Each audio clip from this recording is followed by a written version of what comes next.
ఒక్కసారి నాకు అతను డైరెక్ట్గా కలుస్తానని మేము రమ్మన్నారు అన్నాడు. There was some communication gap. I was made to sit outside for 2.5 hours. I was not called in. మీరు వెయిట్ చేశారా? వెయిట్ చేశాను. That was the only day.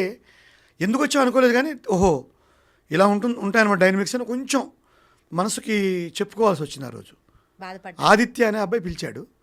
Director Aditya గారు. కాదు, డైరెక్టర్ ఆదిత్య. అక్కడ కాస్టింగ్ చూసి ఆదిత్య అని ఆయన సార్ మిమ్మల్ని కలుస్తా అన్నారు అని పిలిస్తే బయట కూర్చున్నాను. I was not even allowed to make in a room లాంటిది కూడా ఏం లేదు. బయట మామూలుగా ఆఫీసు, అక్కడ అందరూ కూర్చుని ఉన్నారు. వెళ్ళేవాళ్ళు వచ్చేవాళ్ళు, నల్లగా ఉండేవాళ్ళు, తెల్లగా ఉండేవాళ్ళు, ఎత్తుగా ఉండేవాళ్ళు, పొట్టిగా ఉండేవాళ్ళు. నా ముందు అటు ఇటు తిరుగుతున్నారు నా మించే. Nobody was talking to me. ఎవరు నన్ను పలకరించట్లేదు. ఆదిత్యకి సైగ చేస్తే నాకు చంద్రశేఖర్ గారు కనిపిస్తున్నారు, అద్దం నుంచి కనిపిస్తున్నారు ఆయన. But he was not looking at me. Aditya కనిపిస్తే ఇట్లా అన్నాడు, ఉండంటున్నాడు. It was 2.5 hours I was waited. You being a doctorate, you being a government employee, you being I being a government senior joint collector cadre employee. Exactly. ఆ స్టేజ్లో ఉన్న మీరు 2.5 గంటలు బయట వెయిట్ చేయడం చేశాను. I didn't feel bad. ఒకసారి ఆలోచించుకున్నాను, this should be the way the fight ఇలా ఉంటుందన్నమాట. అప్పుడు ఇంకో రకంగా ఆలోచించానంటే ఇంకొంచెం తెలివిగా డీల్ చేద్దాం దీన్ని. మనమే ఏలేటి చంద్రశేఖర్ కాల్ చేద్దాం ఈసారి. ఐ హ్యావ్ దట్ స్టేచర్ ఉంది కదా. అంతవరకు అదే చేశాను. ఆ రోజు అందుకు కాస్టింగ్ డేట్ ద్వారా వెళ్ళాను. మామూలుగా నేను ఏలేటి చంద్రశేఖర్కి కాల్ చేస్తా, bro I'm I'm so and so. ఈ మాట మీద నవ్వుతాడు. అవసరాలు శ్రీనివాసని గుర్తు చేస్తాను మీకు. ఆయనకోసారి ఇలా జాయింట్ కలెక్టర్స్ వైజాగ్ ఇప్పుడు ఆర్టిస్ట్ అని పెడితే ఆయన రెస్పాండ్ అవ్వలేదు. మొన్న కారణం చెప్పాడు, సార్ ఈ కలెక్టర్లు బ్యాంక్ మేనేజర్లు వీళ్ళకి వేషాలు ఇవ్వలేము సార్, తినేస్తారు సార్ వీళ్ళు. బాబు నేను ఆ దృష్టితో పెట్టలేదు, నువ్వు కొంచెం గౌరవిస్తావని దృష్టితో పెట్టాను. సో ఈ కోణం ఉంది. ఇందాక ఆయన అడిగాడు. ఈ కోణం ఉన్నది నేను నెక్స్ట్ ఎస్టాబ్లిష్ చేస్తున్నాను. బట్ ఆల్రెడీ ఒక చరిత్ర ఉన్న మీకు ఈ రకంగా హ్యూమిలేషన్స్ ని ఫేస్ చేయడం చిత్రం చెప్పినా మీకు. కాస్ట్యూమ్స్ కొలతలు తీసుకున్నారు, ఆ వేషం నాకు ఇచ్చారు. అన్నీ అయిపోయిన తర్వాత మళ్ళీ ఎల్లుండి నుంచి డేట్లన్నీ ఆదిత్య మళ్ళీ ఫోన్ చేశాడు, సార్ సారీ ఆ రోల్ మీకు ఇవ్వట్లేదు అని.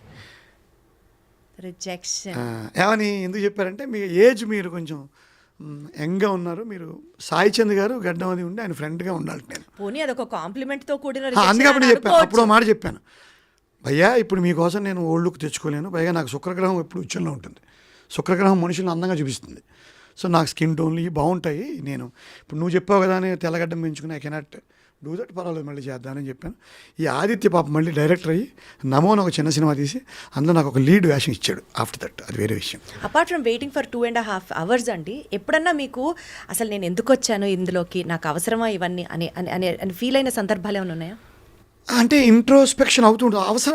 అవసరమా అని మాత్రం అనిపించింది. ఎందుకంటే now this is my bread earner, this is my life now. I'm an actor. అంటే ఎవరైనా మీతో అన్పార్లమెంటరీ లాంగ్వేజ్ మాట్లాడినా సరే యు నాట్ గోయింగ్ టు ఇప్పుడేం చేయను, గివ్ ఎ థాట్ అబౌట్ ఇంకెవను ఏదో అనుకోను, నాకు అనవసరం. I'm a 54-year-old man. I'm a doctorate from A respectable university. I have done 100 movies. నేను 4 సార్లు సివిల్ సర్వీస్ ఇంటర్వ్యూకి వెళ్ళాను, 2 సార్లు గ్రూప్ 1 ఇంటర్వ్యూకి వెళ్ళాను. అట్ 25-26 సంవత్సరాలకి. Sir, I just love your attitude, sir. I just love your attitude, sir. ఎందుకంటే 4 సార్లు ఫెయిల్యూర్స్ చూసి కూడా but still you are like 4 సార్లు రాశాను. ఐఏఎస్ ఇంటర్వ్యూకి వెళ్ళాక ప్రిలిమ్స్ పోలేదుగా. ఎగ్జాక్ట్లీ 10 లక్షల నుంచి 500 మందికి వచ్చాను. అంటే good or bad sir, you are taking it in an equal way. Good or bad కాదు, it is good only. No, I fought for also. It. నేను యుద్ధం చేశాను. నైట్ నాకు డబ్బు తక్కువగా ఉంది, నేను ఉస్మానియా క్యాంపస్లో చేరి చదువుకుని కష్టాలు పడి ఇప్పటికి నేను మళ్ళీ రాత్రి లేచి పొద్దున్న లేచి ఇంకా యుద్ధం చేస్తున్నాను కదా. at 54 ఇంత 27 years of blood and sweat and toil in my life. సరైన సక్సెస్ వచ్చిందో తెలియదు. సక్సెస్కి నేను నిర్వచనం ఇప్పుడు ఇందాక చెప్పాను కదా. ఏది ఎక్కువ సాటిస్ఫాక్షన్ ఇచ్చింది సార్ మీకు, పబ్లిక్ సర్వీసా సినిమానా? రెండు.